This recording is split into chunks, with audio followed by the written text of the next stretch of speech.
Alléluia, alléluia, alléluia. Mon nom c'est prophète King Love, président du mouvement Sky Lifestyle, du mouvement d'éveil Sky Lifestyle. Je réponds au 00228 90 57 25 58. Vous pouvez m'écrire sur WhatsApp si vous n'êtes pas au Togo. Alléluia. J'aimerais parler par rapport au sang de l'Alliance, donner certaines explications dont le corps du Christ a besoin aujourd'hui, une certaine compréhension qui permettra à la dimension spirituelle que nous sommes en train de vivre, de basculer dans chaque chrétien. Alléluia. La Bible dit dans 1 Roi chapitre 4, verset 29, que Dieu donna à Salomon de la sagesse, une très grande intelligence et des connaissances multipliées comme le sable de la mer. Verset 30 dit, quand on parle de sagesse, Sophia, connaissance, intelligence, là c'est Phronésis. Verset 30, la sagesse de Salomon surpassait la sagesse de tous les fils de l'Orient, de toute la sagesse des Égyptiens. Alléluia. La Bible a dit que la sagesse de Salomon surpasse. La sagesse de Salomon surpassait, ce n'est pas dépassé, surpassé. C'est-à-dire que c'est deux choses incomparables. C'est comme poids lourd et poids léger, c'est deux choses incomparables. On ne peut pas comparer la sagesse de Salomon avec la sagesse des fils de l'Orient. Qui parle des fils de l'Orient fait référence en même temps aux pays asiatiques. Nous savons comment les pays asiatiques sont développés en spiritualité, avec des différents types de méditation pour atteindre l'éveil, pour atteindre l'illumination. Nous savons comment les personnalités, le développement spirituel est développé dans les pays de l'Orient. Nous savons comment ils expliquent la chair, nous savons comment ils expliquent l'âme, comment ils expliquent l'esprit et quel développement ils ont au niveau de leur âme. Ça se fait voir directement dans les réalisations physiques, dans le développement physique que les Asiatiques nous envoient en ces derniers temps. Voilà, il y a plusieurs articles que nous utilisons aujourd'hui qui nous viennent forcément que Dieu. Je ne vais pas te donner un nom spécifique. Vous voyez, aujourd'hui, nous avons beaucoup de produits qui viennent de la Chine. Voilà, ça veut dire que le développement spirituel leur a permis de réaliser beaucoup de choses. La Bible dit ici que la sagesse de Salomon surpasse, ce n'est pas dépasse, surpasse, c'est-à-dire que c'est deux choses incomparables, surpasse la sagesse des fils de l'Orient. Et ce qui m'étonne, surpasse également la sagesse d'Égypte. Oh my God, l'Égypte qui était reconnue dans le temps comme première puissance mondiale, avec les constructions, les formules de construction des pyramides, les systèmes de momification des demi-dieux, des divinités qu'ils ont. C'est-à-dire que dans ce pays-là, c'est là-bas où Zeus et ses consorts règnent, les Artatés, les divinités de Fallen, les divinités, les enfants des anges déçus là. C'est là-bas où ils régnaient. Voilà.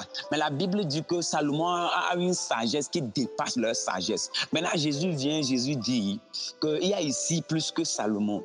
Donc, en disant déjà qu'il y a ici plus que Salomon, c'est pour nous dire qu'il y a ici qui est maître de Salomon. Donc, en d'autres termes, la connaissance christique est au-delà de la connaissance de Salomon. Donc, si la sagesse de Salomon surpasse la sagesse des fils de l'Orient, si la sagesse de Salomon surpasse la sagesse de l'Égypte, et Jésus vient et déclare ouvertement qu'il y a ici plus que Salomon. Donc, nous pouvons dire que la sagesse de Jésus, la sagesse critique surpasse la sagesse d'Égypte. Pourquoi j'ai employé beaucoup de surpasse? Parce que je ne sais même pas comment comparer la sagesse christique avec la sagesse de l'Égypte. Parce que déjà Salomon les surpasse et Christ est au-delà même de Salomon. Voilà, analysez un peu. Mais nous n'avons pas reçu l'Égypte. Nous n'avons pas reçu les fils de l'Orient. Non, nous avons reçu Christ. Oh my God, my God, my God.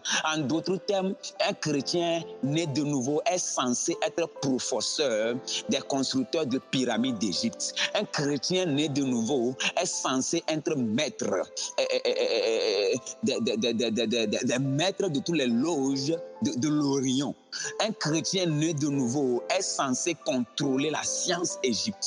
Nous sommes appelés à prêcher des réalités qui dépassent tous les sectes possibles. Nous sommes appelés à prêcher à véhiculer des connaissances. C'est-à-dire que les loges sont à la recherche de l'illumination. Les loges sont à la recherche de l'éveil. Mais la connaissance qu'il leur faut pour atteindre l'éveil dans sa plénitude, ils n'ont pas. Raison pour laquelle Paul dit dans le livre de Colossiens, le mystère caché de tous les temps. Pourquoi il ne peut pas atteindre ça? Parce que c'est un mystère déjà caché. Dieu a réservé un peuple, selon un Corinthien. Dieu a réservé un peuple. Et ce peuple-là, c'est nous. Ce peuple-là réservé, c'est nous. Et Dieu nous a réservé à tel point que la connaissance cachée de tous les temps, que nous devons être les personnes accréditées par l'Esprit qui doivent prêcher cette connaissance-là. Et la gloire que nous devons transporter réside dans cette connaissance-là. La Bible a dit que Dieu l'a cachée pour notre gloire. Donc aujourd'hui, nous sommes censés prêcher des choses qui dépassent l'entendement humain. Si tu es prophète, tu es en train de prêcher, et que même les païens te comprennent, ça veut dire que tu n'es pas encore arrivé, tu n'es pas en train de prêcher. Alléluia. La Bible dit dans Somme 78 que Tyr, Égypte sont nés de quoi? Sont nés de Zion. Tyr, Égypte, tout ça là sont nés de Zion. Hébreux 12, verset 22. Vous êtes arrivés à la montagne de Zion, de la Jérusalem céleste, des myriades qui forment le cœur des anges, des esprits des justes parvenus à la perfection. Nous sommes les fils de Zion, nous qui avons reçu Christ. Égypte est né de Zion, Tyr est né de Zion. Avec la connaissance encyclopédico-célestos que nous incarnons aujourd'hui. Quand nous nous mettons à relater, quand nous nous mettons à expliquer des réalités spirituelles en toute franchise, les fils de l'Orient doivent devenir des disciples. En toute franchise, l'Égypte doit devenir disciple. Aujourd'hui, les chrétiens sont en train d'avoir peur. C'est-à-dire que les chrétiens ont peur de la connaissance égyptienne. Nous surpassons la connaissance égyptienne. Les chrétiens ont peur de la connaissance des fils de l'Orient. Nous sommes au-delà de ça. Alléluia. Alléluia. Nous incarnons une dimension de l'esprit qui est au-delà de toutes les dimensions incarnées par tous les loges de cette terre. Nous incarnons dans l'esprit une dimension en Christ qui est au-delà. Donc une fois que la connaissance de la dimension incarnée fait son téléchargement en totalité en nous ici sur terre, oh my God, my God, my God, my God. Comme les gens de la musique le disent, nous allons cantonner, nous allons apporter le nouvel ordre mondial qu'il faut. Alléluia. Alléluia. Le seul problème que nous avons aujourd'hui en tant que chrétiens, c'est parce que nous ne restons pas en intimité avec le Dieu créateur. Nous ne passons pas beaucoup de temps en communion avec l'Esprit. Une fois que nous passons beaucoup de temps en communion avec l'Esprit, l'Esprit est disposé à nous révéler des choses que l'œil n'a point vues, les oreilles n'ont point entendues, les choses qui ne sont jamais montées dans le cœur de l'homme. Voilà, Galaba Sandalaya. Alléluia. Moïse a dit dans son écrit, la Bible a dit dans Actes chapitre 7, verset 20 à verset 22, que Moïse a été éduqué dans toute la science de l'Égypte. Moïse a été éduqué dans toute la science de l'Égypte. En d'autres termes, Moïse maîtrise tout ce qui se passe en Égypte. Moïse sait comment momifier les demi-dieux. Moïse comprend les formules mathématiques de la construction des pyramides. D'ailleurs, même avant l'arrivée de Moïse, Ésaïe 19, verset 19, la Bible a dit que Dieu a un autel au milieu à la frontière d'Égypte. Et l'autel là, c'est le pyramide de Gizeh, construite par qui? Construite par le patriarche Enoch. Ça veut dire qu'avant même l'arrivée de Moïse sur la terre égyptienne, il y avait déjà un autel mis en place par le patriarche pour régir la vie que Moïse va passer en Égypte. Oh my God. Alaba Sandalia Praduzagahak. Nous n'allons pas nous appesantir aujourd'hui sur l'autel et son fonctionnement. Non. Alléluia. Nous n'allons pas nous appesantir sur ça, mais nous allons toucher quelque chose de capital. Aujourd'hui, si tu es homme de Dieu, rassure-toi que tu as la connaissance exacte. Rassure-toi que tu incarnes une dimension en Christ. Rassure-toi que quand tu es en train de parler, le spirituel est en mouvement. Alléluia. Nous ne sommes pas des humains, mais nous sommes des autels. Nous sommes des autels vivants, les autels qui parlent, les autels qui marchent pour le Christ. Donc Christ fait son atterrissage aujourd'hui, fait ça sur nous. C'est pourquoi la Bible a dit que nous avons Christ en nous. Nous transportons la divinité. Nous marchons avec la divinité ici-bas. Donc nous devons permettre la divinité de parler à travers nous pour changer les situations. Alléluia. Genèse chapitre 1, verset 1, qu'est-ce que la Bible a dit? Au commencement, Dieu créa les cieux et la terre. Alléluia. Dieu créa les cieux et la terre. Donc, qui parle déjà que Dieu crée les cieux et la terre, c'est que le temps que nous vivons ici sur terre est régi par quoi? Par les cieux, par les galaxies, par les constellations. Hello. C'est eux qui régissent le temps qui se passe ici. Donc, la Bible en a parlé, relaté un soir et un matin. Dieu a nommé le soir nuit. Voilà. Écoutez-moi très bien. Qui parle directement de nuit, la nuit est liée à la matière. Le jour est lié à la spiritualité. Alléluia. La nuit est liée à la matière. Le jour est lié à la spiritualité. C'est-à-dire que nous avons des planètes que nous appelons les planètes mobiles. Dans ces planètes mobiles, nous avons le soleil. Nous prenons lundi, mardi, mercredi. J'ai déjà enseigné ça dans d'autres audios sur les réseaux sociaux, bien sûr, WhatsApp. Donc, ça, les planètes mobiles ont leur nom attribué au jour de la semaine que nous avons. Nous appelons ça les quartiers célestes. Nous appelons ça également des constellations. Voilà. Donc, les constellations sont répertoriées. Ou bien, les constellations représente ici ce que nous appelons le chemin du soleil. Voilà, les constellations sont sur, pour être précis, sont sur le chemin du soleil. Donc, les quartiers sont répertoriés en deux groupes. Donc, le soleil, à faisant son tour à travers les planètes mobiles, traverse ce que nous appelons les quartiers. Et dans ces quartiers-là, nous avons ce qu'on appelle, il y a au moins 12. Il y a au moins 12 quartiers.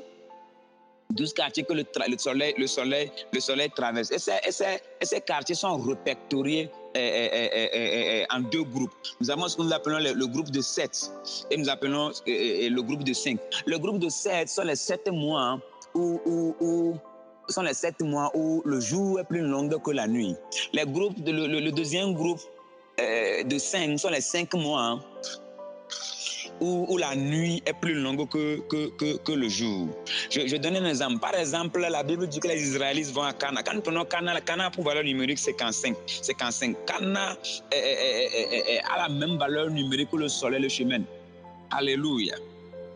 Donc, vous devez comprendre que la couronne de la royauté viendra sur ta tête lorsque tu monteras dans une dimension de la connaissance. Pour que la couronne de la royauté vienne sur toi, il va falloir que tu apprennes. Il va falloir que tu grandisses en ce que nous appelons la connaissance. Il va falloir que certains mystères, le mystère caché de tous les temps, est maintenant révélé en nous qui sommes ses saints. Il va falloir que tu comprennes ces choses-là. La Bible a dit dans le livre des Éphésiens que Christ est venu pour réunir, oh my God, ce qui est en bas, ce qui est en haut avec ce qui est en bas, en deux termes, pour apporter la paix. Voilà, je vais dire certaines choses et quand vous allez écouter, vous allez faire des recherches sur ça. Il y a ce que nous appelons la grande année spirituelle qui compte quelque chose de 25 920 jours ou 2160 ans. Voilà. La date approximative. Là, je dis la date approximative du récit relaté par de la récréation relatée par Moïse. Selon, je vais toucher des réalités de ce que nous appelons la mythologie. La mythologie n'est pas toujours erronée. Mais dans l'objet de notre étude aujourd'hui, je vais toucher des réalités là-bas pour vous expliquer,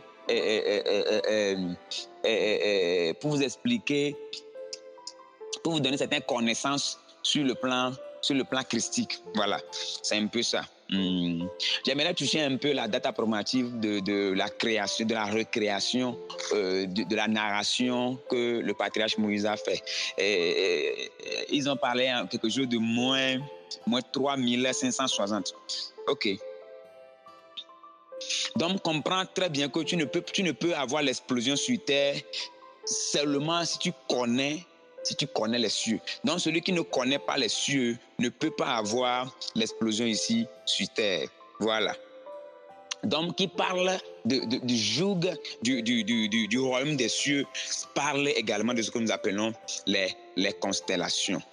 Alléluia. Donc, vous allez voir qu'au temps d'Abraham, Abraham sacrifiait des taureaux. Donc, dans les constellations, déjà, vous devez comprendre, la Bible a dit que les grands luminaires, les petits luminaires ont été mis en place pour définir les temps et les saisons. Quand vous entrez dans le livre de Galates, la Bible a dit, lorsque les temps furent accomplis, je dis souvent que les signes zodiaciques, ce n'est pas pour nous. Ce n'est pas pour nous. Mais ces trucs-là, ces étoiles-là sont mises dans le firmament, dans la galaxie pour révéler, pour parler de la personne de Christ. C'est pourquoi il est écrit dans le livre de Psaume que la gloire de Dieu, c'est de cacher les choses, mais la gloire des rois, c'est de retrouver les choses cachées par notre Père Dieu. Mais Salomon a expliqué dans le livre des Proverbes que les cieux lui-même rencontrent la gloire de Dieu. En d'autres termes, ce qui est caché, ceux qui savent observer dans les cieux, peuvent en quelque sorte décoder.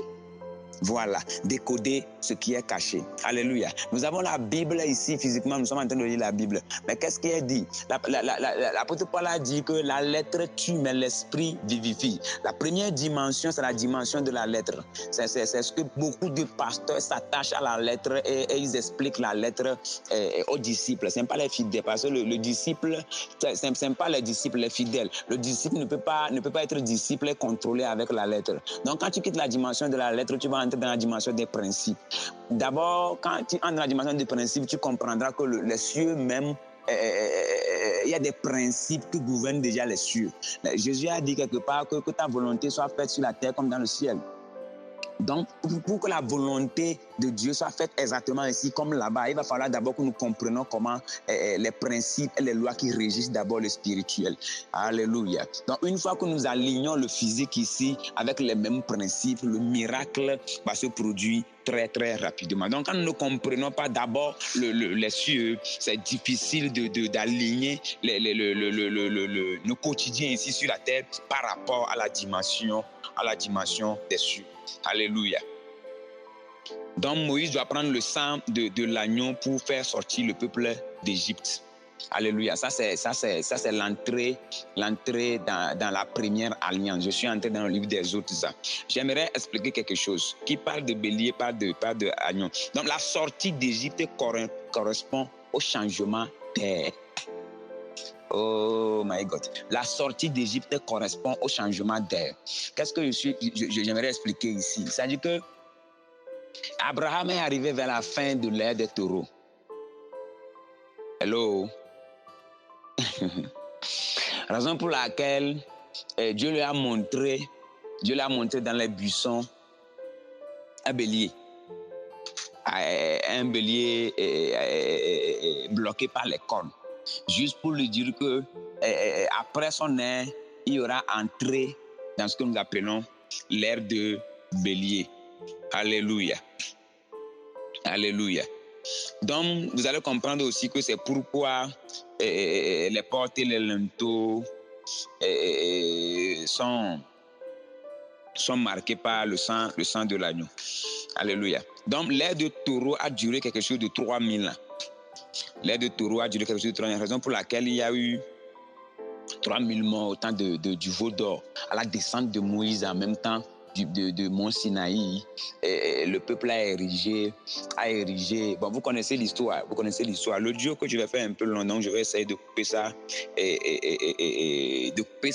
Si quelqu'un a besoin de plus d'explications, peut toutefois m'écrire. Donc, nous avons également quitté l'ère de bélier pour entrer dans l'ère du poisson. L'ère du poisson va également durer quelque chose de 3000 ans. Voilà, c'est un peu ça. Donc, au moment de... Est-ce que c'est bien de dire ça en ligne? Ok. Donc, je disais que la sortie d'Égypte, c'est le changement d'air. Le verseau, c'est le signe du fils de l'homme dans les cieux. Je suis en train d'expliquer là avec la mythologie qui parle du verseau, parle du signe du fils du fils de l'homme. Voilà, dans les cieux. Donc le verseau est encore appelé le fils de l'homme. Hello? Ok. Donc vous allez remarquer que lorsque la Pâque est arrivée et Jésus doit célébrer la Pâque, les disciples ont demandé à Jésus où est-ce qu'il va célébrer la Pâque. Jésus a répondu dans Matthieu 14, verset 13. Le verset dit, et il envoya 2 de ses disciples et leur dit, allez à la ville, vous rencontrerez un homme portant une cruche d'eau, suivez-le. Une cruche d'eau, suivez-le. Donc la cruche d'eau parle directement du lait de verseau. Malagadabraduzagaha. La cruche d'eau parle directement du lait de verseau. Donc du poisson en entrant dans verseau. Alléluia. Vous allez voir que là, le premier gain d'âme que Pierre a fait en même temps le jour après la descente de la puissance du Saint-Esprit, il a gagné 3000 âmes. Je vais vous expliquer quelque chose aussi. Quand nous prenons par exemple Jonas, Jonas signifie simplement oiseau. Donc, qui parle de Jonas, parle de colombe, parle de oiseau. Donc, Jonas signifie colombe, qui veut dire également oiseau. Donc, quand il parle de colombe, colombe c'est un peu l'opposé de ce que nous appelons corbeau. Donc le corbeau, c'est l'oiseau de la nuit. Le colombe, c'est l'oiseau du jour. Voilà, les deux représentent les deux dimensions. La dimension de la matière et la dimension de la spiritualité. Vous avez remarqué qu'après, juste après le déluge, c'est les deux oiseaux qui ont été relâchés dans la nature. Alléluia. Donc, Jonas a fait 3 jours dans le ventre de la baleine.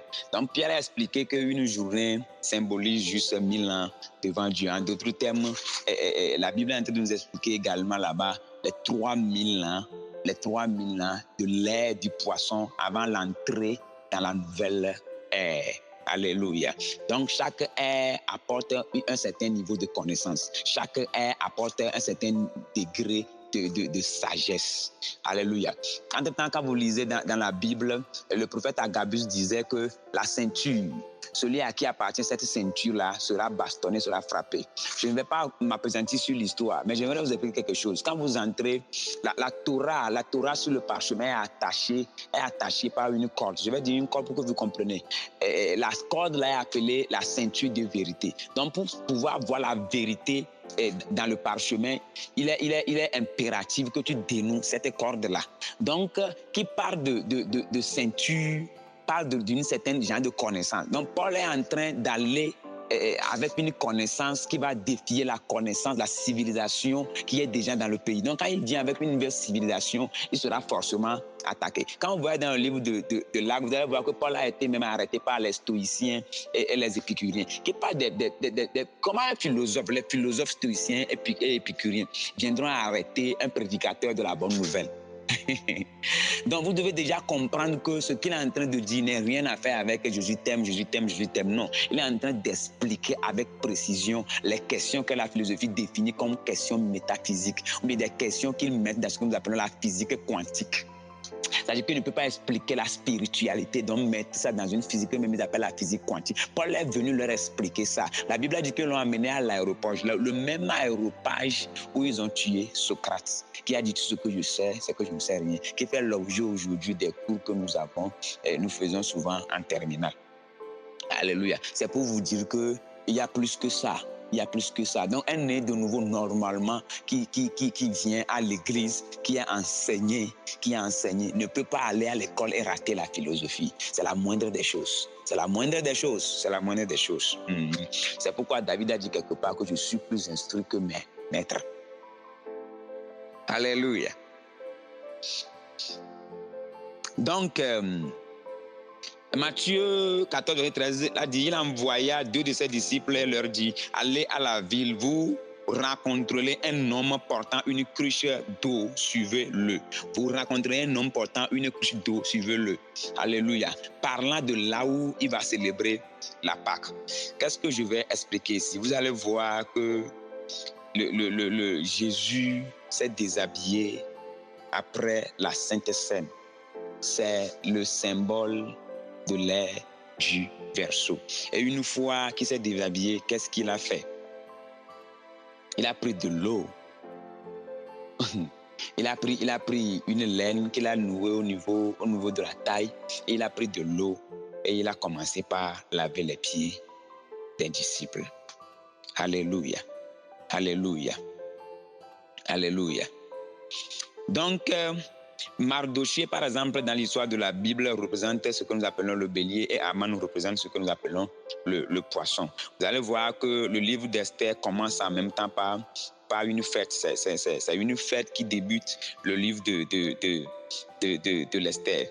Voilà, l'animal qui ressemble le plus au bélier, c'est ce que nous appelons le bouc.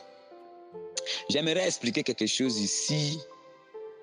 Mais, pour tous ceux qui chercheront à comprendre le rapport entre le bouc et le bélier, vous pouvez m'écrire en inbox. Je vais vous expliquer certaines profondeurs. Noé représente ce que nous avons, le soleil. Le soleil dans l'arche. Donc, le soleil dans l'arche. Comment le soleil peut être caché dans l'arche?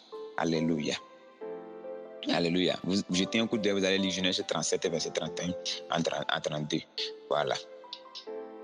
Donc, Joseph descend en Égypte en tant que bouc. C'est pourquoi je vous ai dit de m'écrire inbox. Je vais vous expliquer cette dimension. Jéthro a 7 filles. Moïse a épousé l'aînée de 7 filles. Je vous ai dit que les 12 années sont scindées en 2. Il y a 7 mois qui représentent la dimension de la lumière. Il y a 5 mois qui représentent la dimension des ténèbres. Raison pour laquelle nous avons 2 miracles, l'un avec deux poissons. 2 poissons, la première dimension, les 2 groupes, les 2 poissons. Et les 7 pains qui représentent les 7 mois où les jours dominants, et les 5 pains qui représentent, comment l'appelle-t-on, les 5 mois où la nuit est dominante. Il y a quand vous prenez le pain et l'huile en hébreu, vous allez voir que la valeur numérique du pain et la valeur numérique de 5 pains donnent les mêmes résultats. Voilà. Et ce n'est pas une vidéo, donc je ne peux pas vous faire le calcul sur le tableau. Mais nous allons faire ça dans ceux qui s'inscrivent au cours spirituel de leadership. Donc, je vais entrer dans le sujet du jour même que j'appelle le sang de l'Alliance. Le sang de l'Alliance. Nous allons voir Exode chapitre 24, verset 3. Moïse vint apporter au peuple toutes les paroles de l'Éternel et toutes les lois. Le peuple entier répondit d'une même voix. Nous ferons tout ce que l'Éternel a dit. Verset 24. Moïse écrivit toutes les paroles de l'Éternel, puis il se leva de bon matin. Il bâtit un autel au pied de la montagne et dressa 12 pierres pour les 12 tribus d'Israël. Verset 5.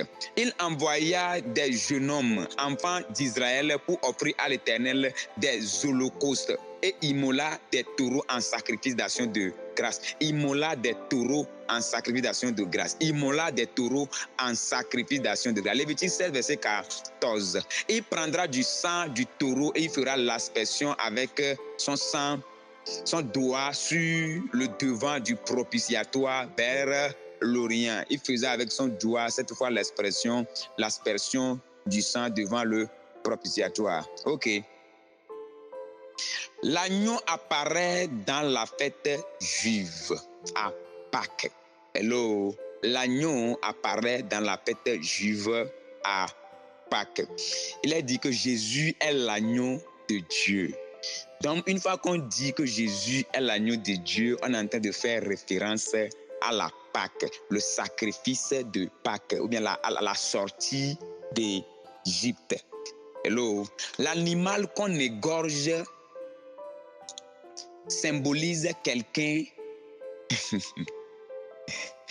sans intelligence qu'on doit égorger pour lui faire sortir de l'ignorance ou de l'esclavage. C'est-à-dire que mourir dans une dimension et ressusciter dans une autre dimension. Mourir dans une dimension et ressusciter dans une autre dimension. En d'autres termes, devenir disciple, devenir apprenant, devenir, je cite le mot, apprenti d'un maître. Alléluia. Alléluia. Ça, c'est le sang de l'agneau. Donc, mais le sang de taureau veut dire carrément autre chose.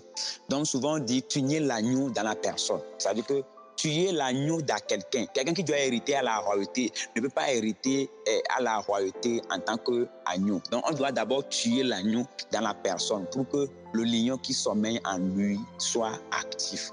Hello. Donc, quand on parle de tuer l'agneau, symbolise que la personne doit entrer maintenant sur le chemin de la connaissance. La personne doit être initiée pour entrer dans la dimension de connaissance qui le permettra de tenir la royauté.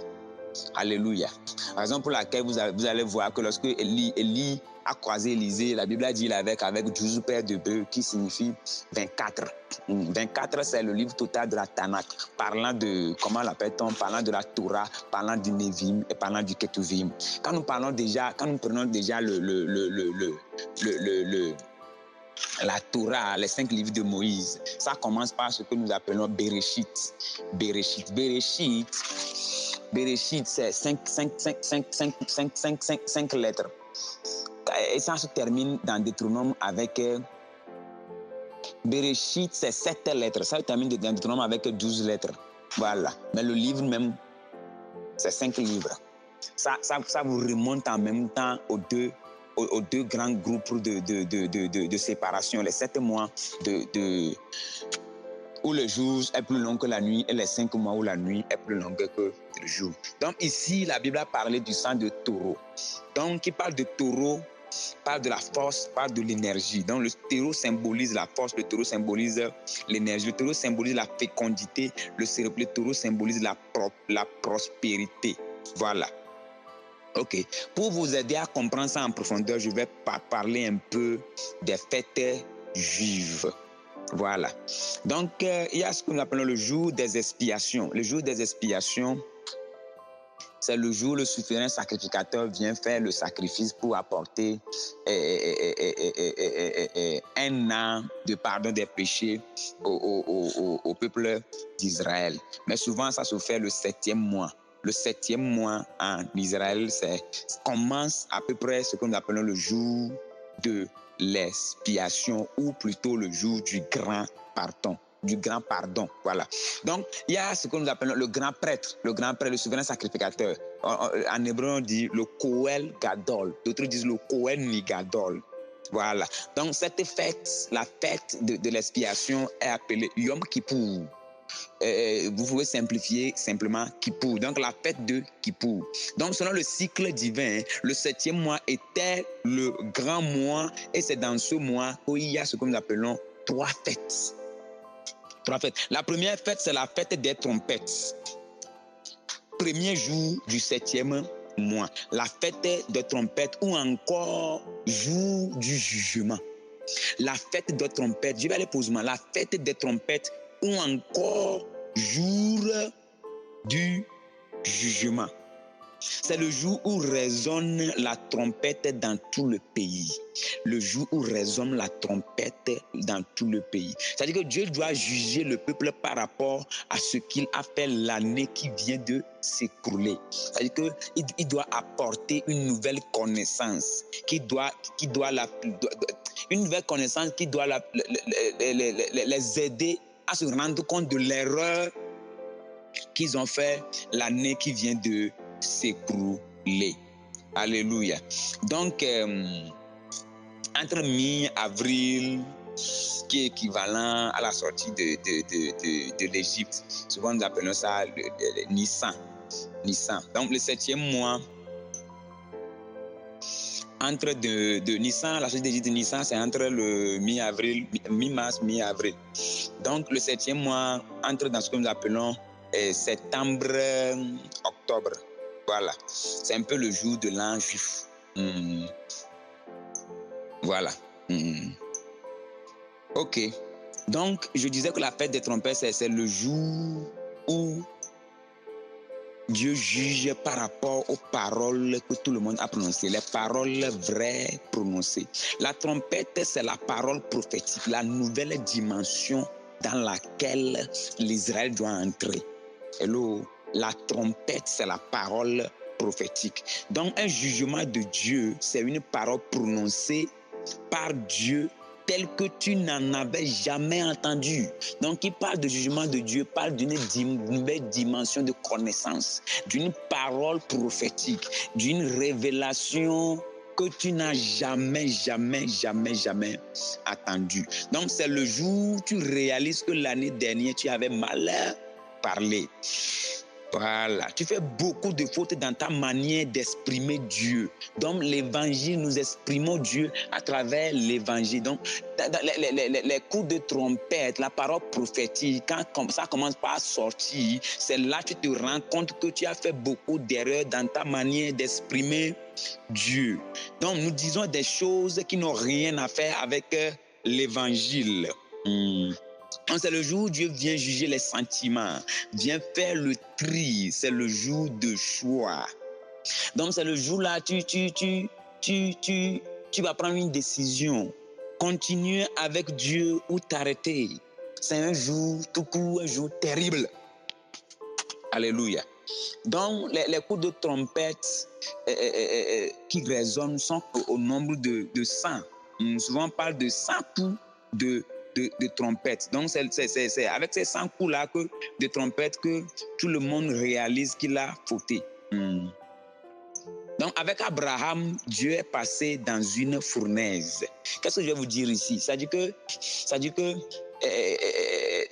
la parole prophétique, le coup de trompette, pas de la parole prophétique qui apporte la nouvelle connaissance, la nouvelle dimension. C'est-à-dire qu'une connaissance comme tu n'as jamais écouté au préalable. C'est-à-dire que Dieu ne fait pas les choses d'une même manière. Dieu évolue.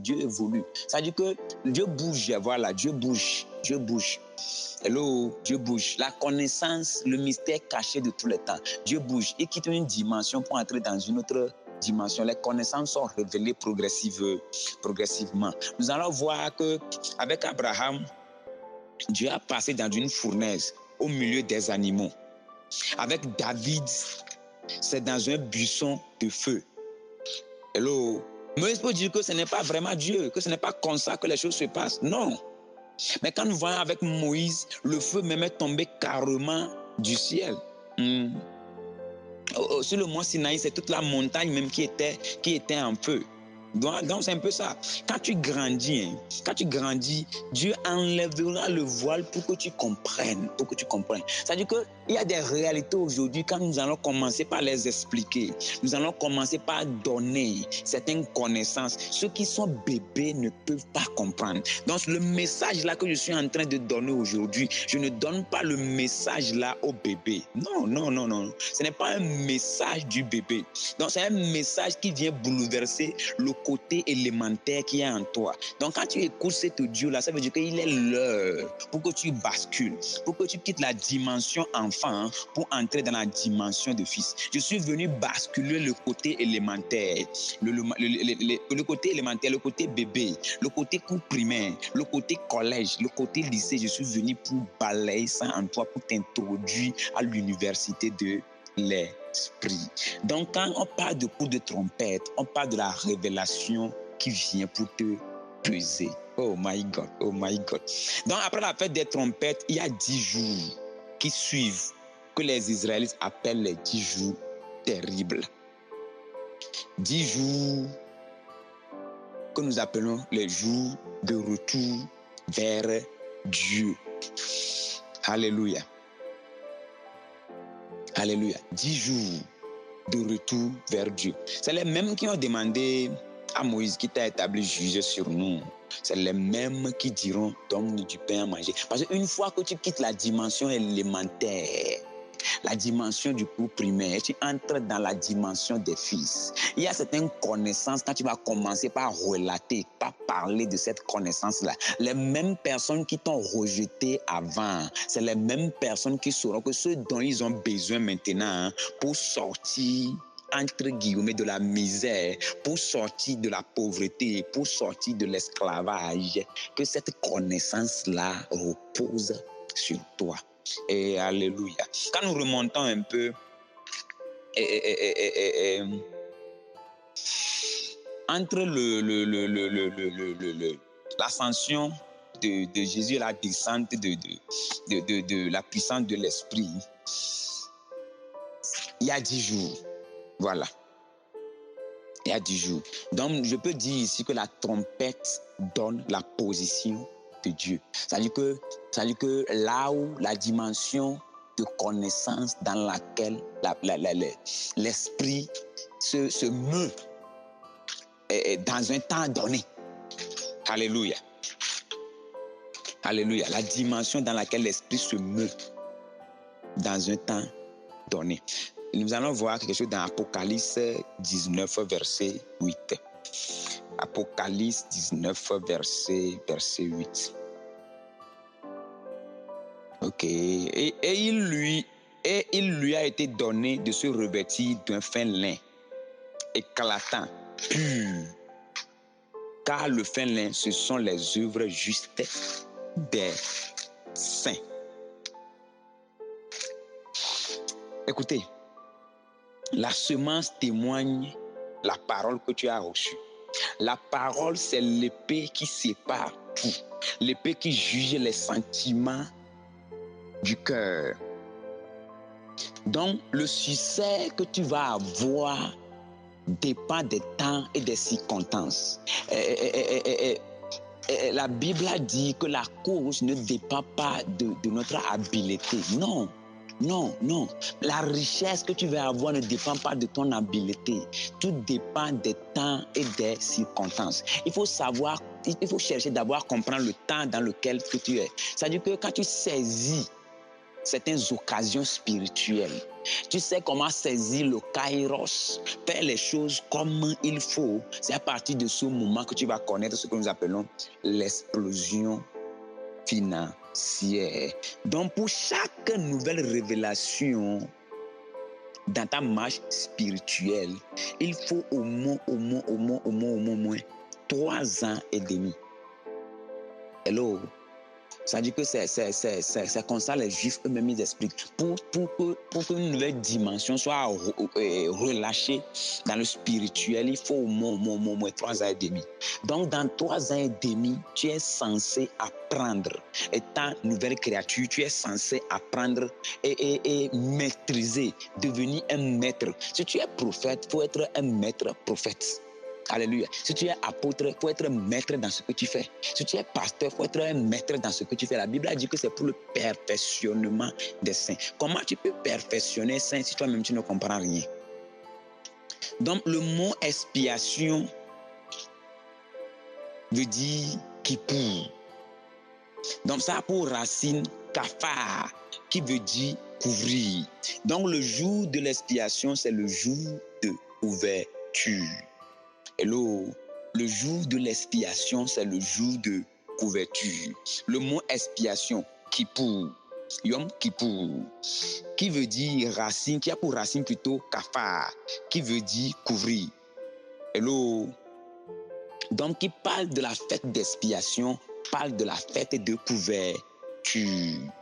Maintenant, 7 jours après Kippour, c'est la fête que eux-mêmes appellent la fête des tabernacles. En d'autres termes, le Sukkot.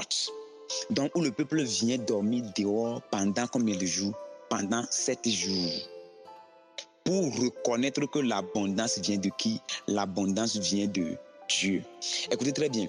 La couverture de la tente, ça dit que après la fête, les 7 jours, que le peuple passe dehors avec les tentes.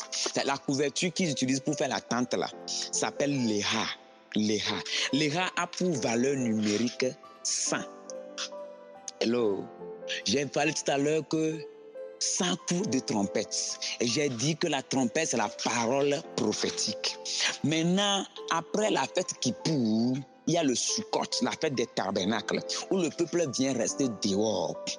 Avec des tentes, ils restent sous des tentes pendant 7 jours. Mais la tente qu'ils utilisent, c'est-à-dire que la couverture de la tente s'appelle l'Era. L'Era pour valeur numérique 100.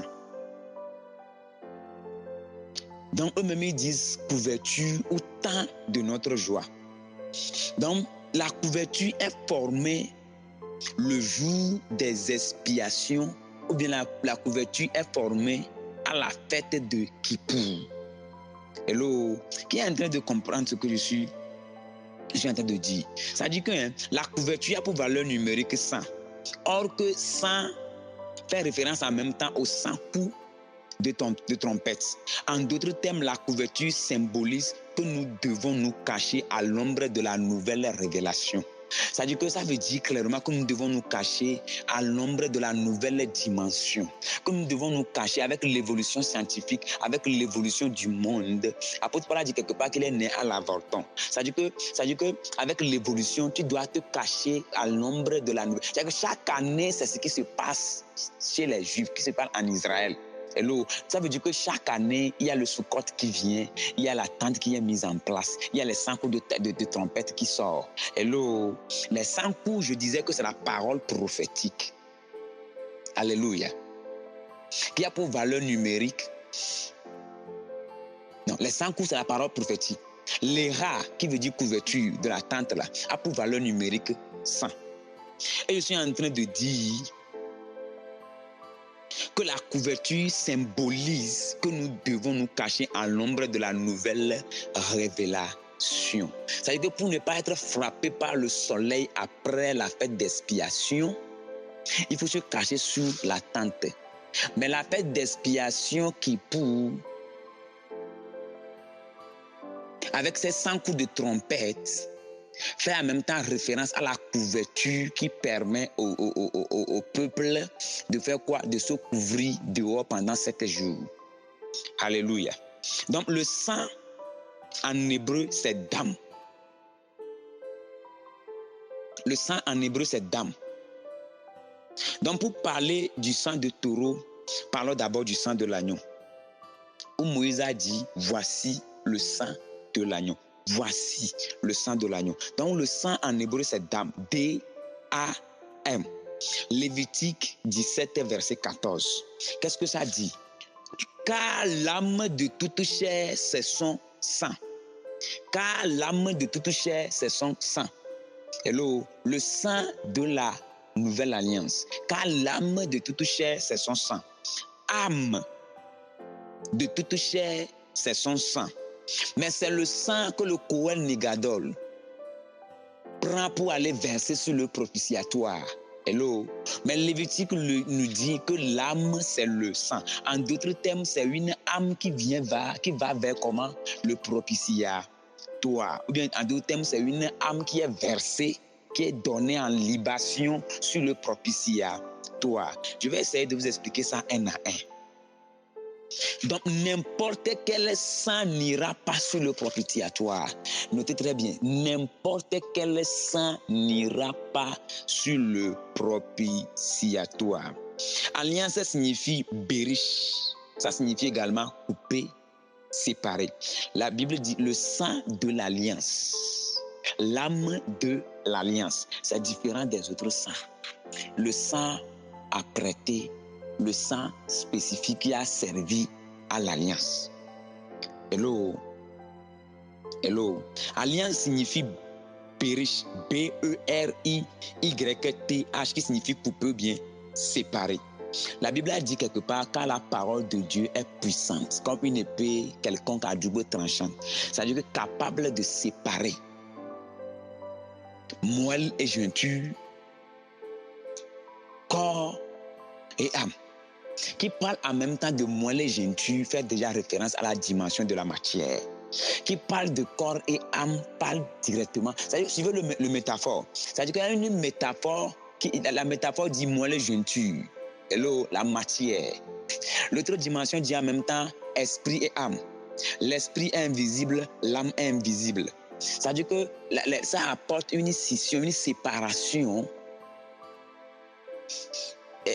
entre la dimension physique et la dimension spirituelle. Hello?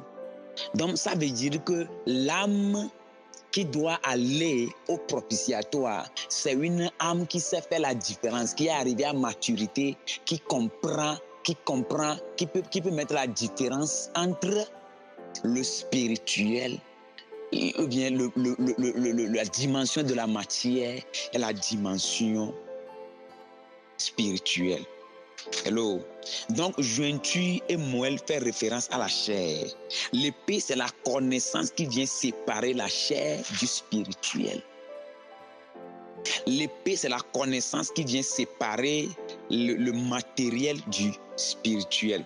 Donc, l'âme de l'alliance, c'est l'âme qui a reçu la connaissance du temps. L'âme qui a été formée par l'esprit.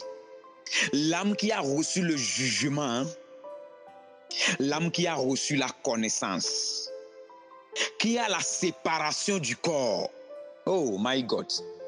Caleb a dit après l'espionnage de Canaan, il a dit ne craignez pas. Ils n'ont plus d'ombrage pour les couvrir. Ils n'ont plus le sang pour les couvrir. Le sang, ça veut dire que valeur numérique 100 là, ils n'ont plus cette valeur numérique là pour les couvrir. Oh, alléluia. Ils n'ont plus d'ombrage pour les couvrir. L'Éternel nous donnera le pays. Ils sont peut-être grands, mais ils n'ont plus d'ombrage. Ils sont peut-être grands, mais ils n'ont plus d'ombrage. Alléluia. Donc, l'âme qui accepte l'instruction, c'est l'âme de la connaissance. L'âme qui accepte la révélation, c'est l'âme de la connaissance. L'âme qui maîtrise la nouvelle dimension. L'âme qui maîtrise les clés, les révélations de la nouvelle dimension. L'âme qui a la plénitude de la connaissance du nouveau sans coup de trompette. Oh my God, c'est l'âme-là qui servira de léha, c'est l'âme-là qui servira de couverture pour le peuple. Alléluia. Oh, donc quand la Bible parle du sang de l'alliance, la Bible est en train de parler de l'âme de l'alliance. Alléluia. Donc quand ça parle de l'âme en même temps, ça fait référence à la personne, à la personne qui a accepté l'instruction de Dieu, la personne qui a accepté la nouvelle connaissance, la personne qui a la plénitude de la connaissance de la nouvelle dispensation. Oh, c'est pourquoi vous allez voir qu'après le sacrifice, le corps de l'animal, selon après la liturgie, le corps de l'animal est brûlé hors du camp. C'est-à-dire que quand vous prenez, vous avez mon livre, vous achetez le livre, mon livre Vie glorieuse. J'ai parlé de la vie animale et j'ai parlé de la vie de l'esprit. Alléluia. Donc la chair souffre dans le feu. Et le corps de l'animal est brûlé hors du camp. Mais c'est une souffrance qui apporte la liberté. Après que l'âme arrive de l'autre côté. C'est-à-dire que c'est le parcours de l'âme pour arriver dans la plénitude de la connaissance là. C'est-à-dire que les défis que cette âme-là va traverser symbolisent le feu qui brûle le corps c'est-à-dire que derrière la porte. Alléluia. Donc le propitiatoire sur lequel est versé le sang, le propitiatoire est appelé encore le trône de Dieu. C'est ainsi que je vais vous expliquer le mystère. Le propitiatoire est encore appelé le trône de Dieu. En d'autres termes, le Kohen Migadol prend le sang et va verser le sang là sur le trône de Dieu. Aïe, aïe, aïe, aïe, aïe, aïe, aïe, aïe. Donc l'arc de l'alliance, c'est le trône de Dieu. Le sang versé sur le propitiatoire, c'est l'âme qui s'assied sur le trône de Dieu. Je ne sais pas si vous comprenez. C'est-à-dire que l'âme qui a reçu l'instruction, l'âme qui a reçu la nouvelle connaissance, l'âme qui a reçu la parole prophétique qui symbolise les 100 coups de trompette, l'âme qui servira de l'ERA, de la nouvelle couverture, c'est cette âme-là qui va s'asseoir sur le trône de Dieu. Le trône de Dieu, c'est le propitiatoire. Apôtre Paul a dit que nous sommes assis dans le même fauteuil que Christ. Jésus ou bien Christ est Dieu. Alléluia. Alléluia. Donc, je disais que le sang versé sur le propitiatoire, c'est l'âme qui s'assied sur le trône de Dieu. Hello. Donc, la prospérité vient du fait que ou bien vient du fait de s'asseoir sur le trône de Dieu. Hello. Donc les gens que tu diriges seront rebelles si seulement tu n'es pas assis sur le trône de Dieu. La Bible dit que Salomon est assis sur le trône de Dieu. J'ai parlé du degré de la sagesse que Salomon avait. La dimension dans laquelle il fonctionnait dans son temps. Hello. La connaissance cachée de tous les temps et de tous les âges. Écoutez-moi très bien. Le mystère caché de tous les temps et de tous les âges. Ça veut dire que la nouvelle dimension, la connaissance que nous devons relâcher maintenant, à savoir Christ en nous, le mystère christique, Salomon n'a pas cette connaissance-là en son temps ni dans l'âge dans lequel il était. Aïe, aïe, aïe. Je ne sais pas si j'arrive à expliquer ça très clair. Hello. La parole qu'il faut, la connaissance qu'il faut à son temps est différent de la connaissance qu'il faut à notre temps. C'est-à-dire que si le mystère caché de tous les temps, de tous les dates, devait être libéré officiellement en son temps, Dieu allait libérer ça. Mais ça, dans notre temps actuel, la fin des temps, où la connaissance augmentera, la connaissance remplira la terre comme l'eau remplit le fond de la mer. C'est au temps de la transition solaire, c'est le temps où les avions, le temps des androïdes, le temps où la science a atteint un certain niveau, où le mystère caché de tous les temps et de tous les âges doit opérer puissamment. Parce que c'est une connaissance qui dépasse toutes les connaissances ésotériques. C'est une connaissance qui est au-delà de toute la science égyptienne. C'est une connaissance qui surpasse toutes les connaissances des fils de l'Orient. Oh my God. Oh my God. Oh my God. Donc, écoutez-moi très bien. C'est-à-dire que tu dois t'asseoir derrière le voile.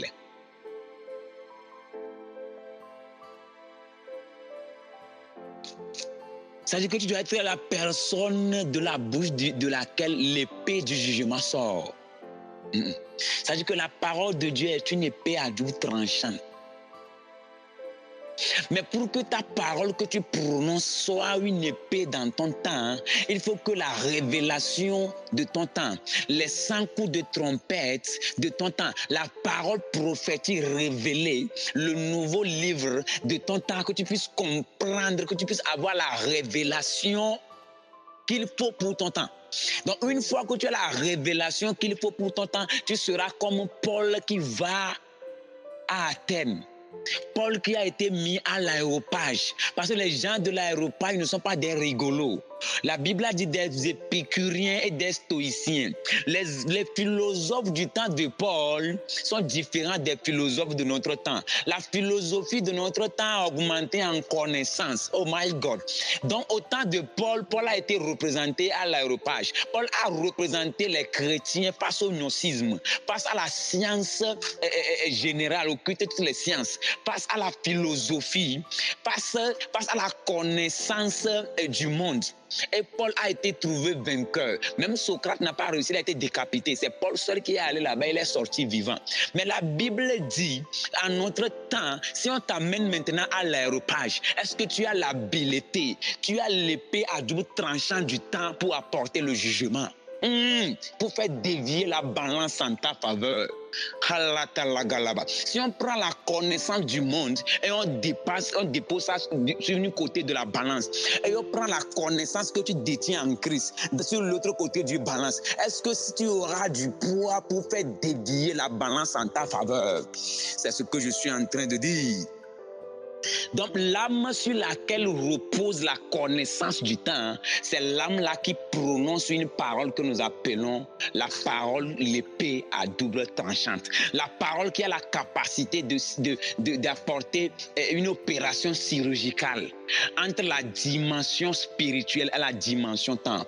La parole qui a fait la traversée, la chair qui a fait la traversée à travers le feu. My God, pour atteindre une dimension dans l'esprit Christ, pour télécharger, mais pour devenir une hôtel vivante d'une dimension dans l'esprit Christ. C'est cette personne-là, cette âme-là, quand ça parle, l'esprit suit sa parole.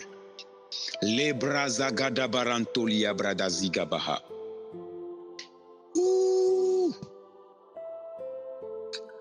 C'est en ce moment que les esprits territoriaux commencent par se soumettre.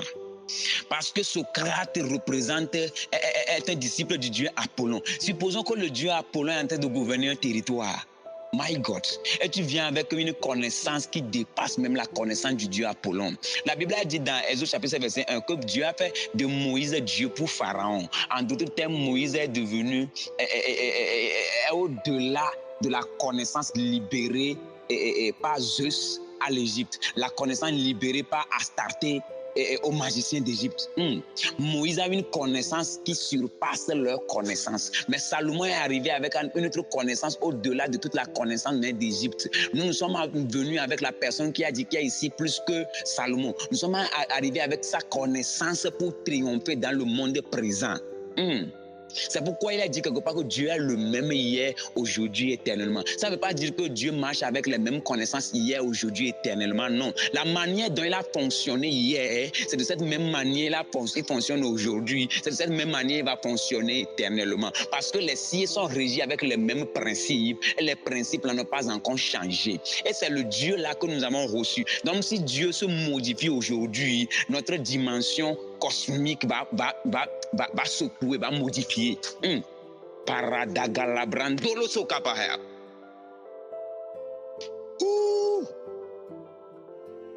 Donc la connaissance des choses qui sont au-delà du voile. Nous sommes plus que Salomon. Donc nous devons devenir l'expression de Dieu sur la terre.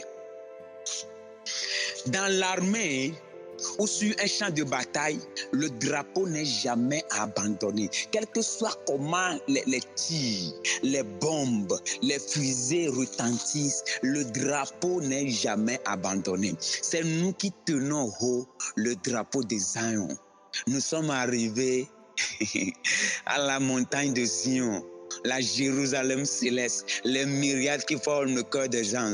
Aujourd'hui, l'esprit des justes parvenu à la perfection. Il y a Paul, il y a les patriarches que l'apôtre Paul a cité dans Hébreux chapitre 11. Il a cité Abraham, il a cité Enoch, il a cité les Ézéchiel, il a cité beaucoup de patriarches. Donc, nous tenons aujourd'hui sur terre le drapeau de Zion, pour faire l'honneur au pays qui nous a envoyés sur cette terre en tant qu'ambassadeur, en tant que soldat enrôlé de qui? Enrôlé de Christ. Oh, alléluia, alléluia. Paul dit quelque part, je porte dans ma chair les marques de Jésus. En d'autres termes, j'ai suivi l'instruction. Oh, j'ai suivi l'instruction. J'ai la connaissance qu'il me faut pour mon temps. Oh, j'ai soumis ma volonté aux paroles de la bouche de Dieu. Or, la bouche de Dieu, c'est quand l'envoyé ou bien le messager ou le prophète arrive, qui parle de bouche de Dieu, parle de la parole prophétique, parle du prophète, parle du messager, parle de l'envoyé. Quand l'ennemi parle, dis-lui que je n'ai pas encore parlé. Quand l'ennemi sort sa connaissance, dis-lui que je n'ai pas encore parlé. Quand tous les loges que tu connais dans ce monde sortent leur connaissance, dis-lui que tu n'as pas encore parlé. Quand les féticheurs sortent leur connaissance, dis-leur que tu n'as pas encore parlé. Quand les dimensions d'Astarté parlent, les dimensions de Baal parlent, dis-leur que tu n'as pas encore parlé. Quand les divinités de ce monde appliquent leur formule magique, dis-leur que tu n'as pas encore appliqué ta formule. Oh my God. Il y a la loi de gravitation. Une fois que une pierre lancée, ça tombe toujours. Quelqu'un saute, il doit tomber toujours. Mais il y a une autre loi que nous appelons la loi de l'élévation, la loi aérodynamique. La loi de gravitation est la main incapable de faire descendre l'avion qui utilise cette loi-là. C'est la loi de gravitation même qui lui sert d'appui pour décoller. Je suis venu ce matin, je suis venu ce soir, je suis venu cette nuit. Ça dépend dans le pays dans lequel tu es avant de m'écouter. Pour te catapulter dans la nouvelle dimension christique. Allah, Allah, Allah, Allah, dandalaha. Pour t'annoncer le réveil et pour t'annoncer également l'éveil. Pour te dire que le temps est arrivé, que nous prenions domination. Pour te dire que le temps est arrivé, que nous prenions contrôle. Pour te dire que le temps est arrivé, que la richesse change de main. Parce que nous allons commencer par déverser la pluie de la deuxième saison, la connaissance explosive de la deuxième dimension, la pluie de la deuxième saison. Nous allons commencer par relâcher la pluie là, cette connaissance là qui va envahir les territoires, qui va envahir les églises, cette connaissance là qui va assujettir l'ancienne connaissance. La domination repose sur les épaules. Dis merci. Et c'est nous qui représentons l'épaule. L'épaule, c'est la connaissance. C'est les 7 étoiles de la grande hausse qui est symbolisée par l'épaule. Les 7 étoiles immortelles. Ces étoiles-là où depuis la création, récit relaté par Moïse jusqu'à aujourd'hui, n'ont jamais disparu dans le ciel. Les jours sont présents, les nuits sont présents. Les autres étoiles meurent, mais eux, ils ne se sont jamais partis. Avant que l'étoile de l'Est, qui représente Jonas, qui représente le soleil, avant que cette étoile apparaisse là, il est censé obliger à absorber la lumière des 7 étoiles immortelles pour pouvoir présider sur le jour. Alléluia. Avec la nouvelle connaissance révélée de Christ, la domination, la royauté qui repose sur toi sera officielle. La Bible a dit dans Apocalypse chapitre 1 à partir du verset 6 qu'il a fait de nous un royaume de sacrificateurs. En d'autres termes, des sacrificateurs et des rois. Le roi domine par sa connaissance. Job 29 a dit que quand il parle, la langue des chefs sont attachés à leur palais. Il y a connaissance là dans connaissance. Aïe aïe aïe. Le monde n'a encore rien vu. L'heure est arrivée. L'heure est arrivée.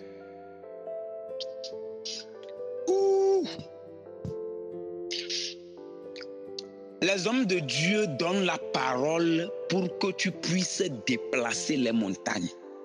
C'est-à-dire que celui qui est apôtre, celui qui est prophète, celui qui est évangéliste, celui qui est docteur, il donne la parole. C'est pourquoi vous devez vous regrouper à l'église. Il donne la parole pour que toi qui reçois la parole, tu peux déplacer une montagne.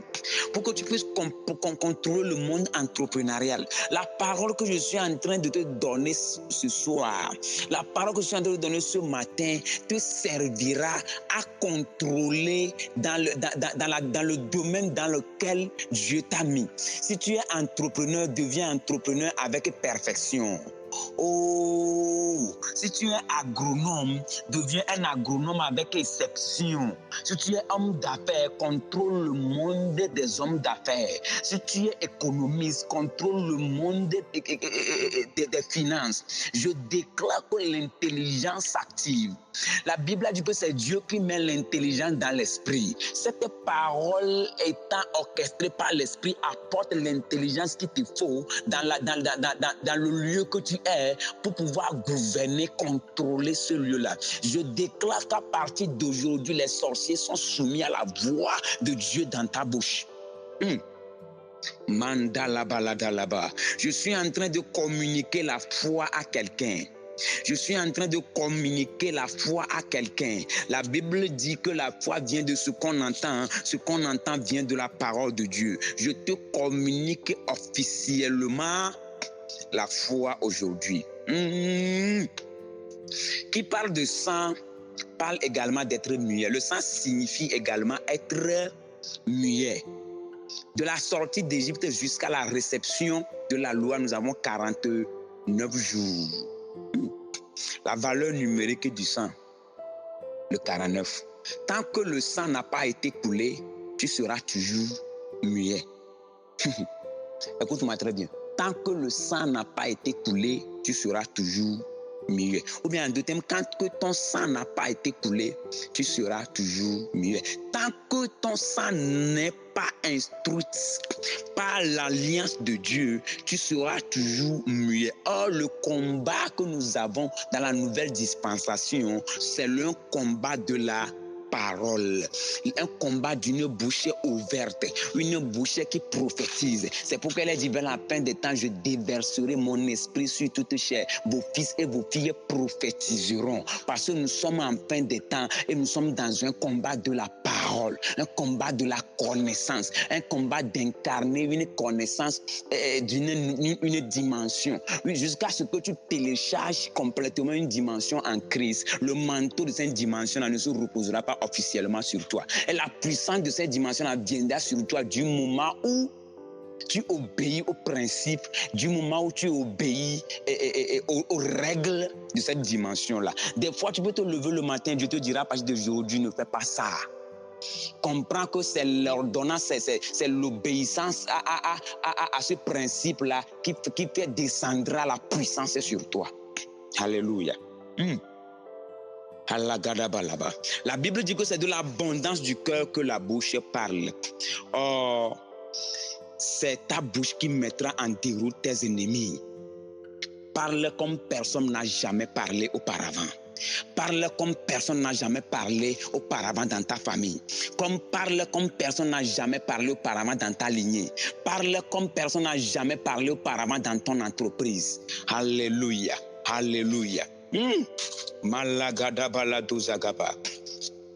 On dit, la Bible a dit quelque part que Ephraïm, il a dit d'Ephraïm, je formule comme ça, que quand il était jeune, il rougissait comme un lion.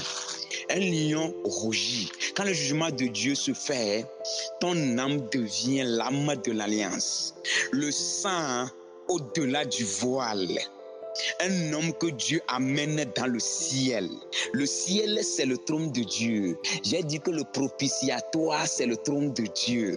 Or, la Bible dit que le ciel, c'est le trône de Dieu. Qui c'est le sang versé sur le propitiatoire. Et Lévitique 17, verset 14 dit que l'âme, c'est le sang.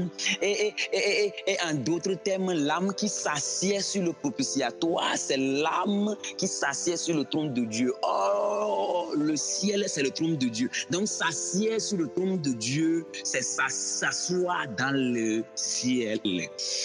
Alléluia. Il faut que quelqu'un ait forcément la connaissance des choses spirituelles pour régler leur pouvoir sur la terre.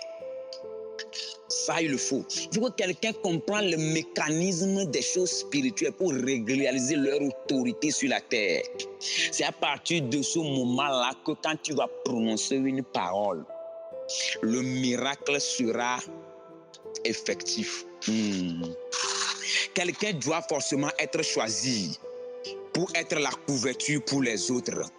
Je suis en train comment dit-on? Je suis en train de challenger quelqu'un. Ne joue jamais avec les envoyés de Dieu. Quand on te dit que quelqu'un est pasteur, quelqu'un est prophète, quelqu'un est apôtre là, ne joue jamais avec les envoyés de Dieu. Parce que ta joie, ta prospérité en dépend. Balanan, Brasakata, Balado, Zegede Brodozo, Mandele Brodozi Kapaha. Jacob dit que c'est l'œuvre de Dieu qui te bénira. Si tu veux être un milliardaire, sois milliardaire. Je le déclare. Si tu veux être millionnaire, à partir d'aujourd'hui, reçois les ailes pour être millionnaire. Si tu veux être entrepreneur, à partir d'aujourd'hui, reçois les ailes pour être entrepreneur. Pas à cause de toi, mais à cause de la parole prophétique. Reçois ça au nom de Jésus. Reçois ça au nom de Jésus.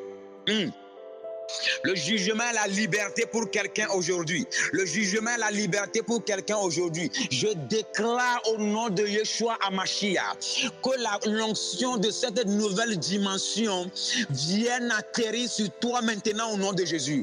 L'onction de cette nouvelle dimension vient atterrir sur toi maintenant au nom de Jésus. Fonctionne en tant qu'apôtre mais devient un maître dans l'apostolat.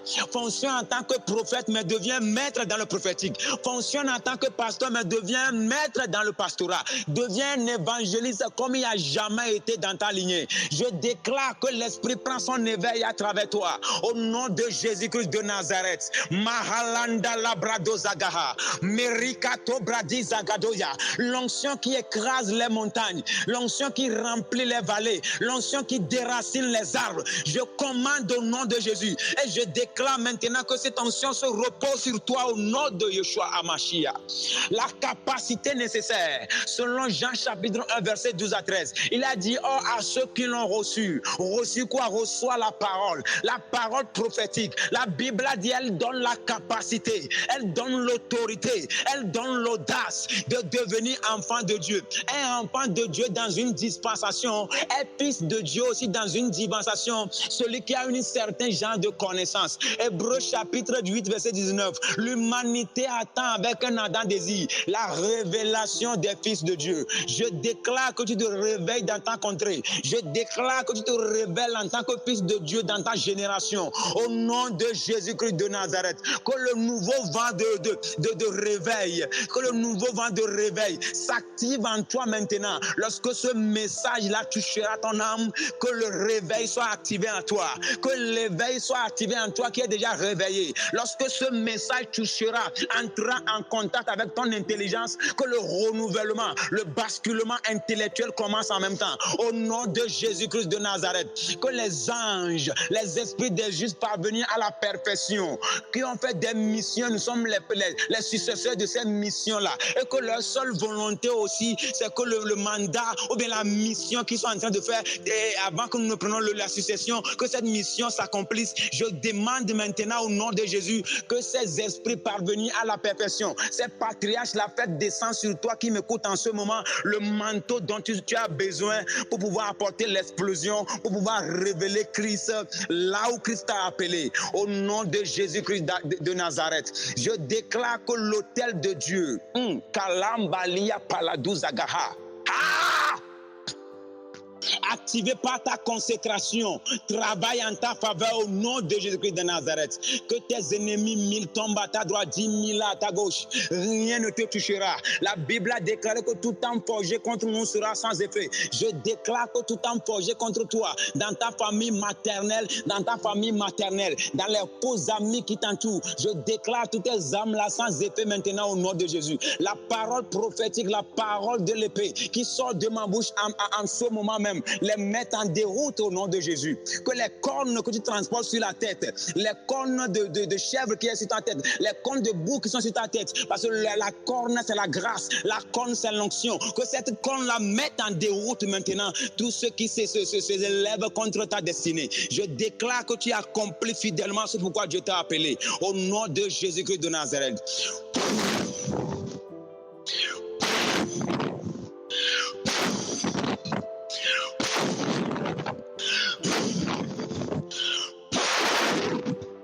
Sois béni au nom de Jésus.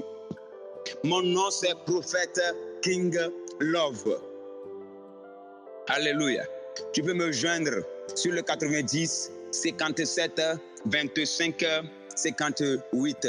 Écris-moi sur WhatsApp si tu n'es pas au Togo, 00228 98 37 43 17. Dieu te bénisse. Ciao, ciao. Et bonne journée chez vous.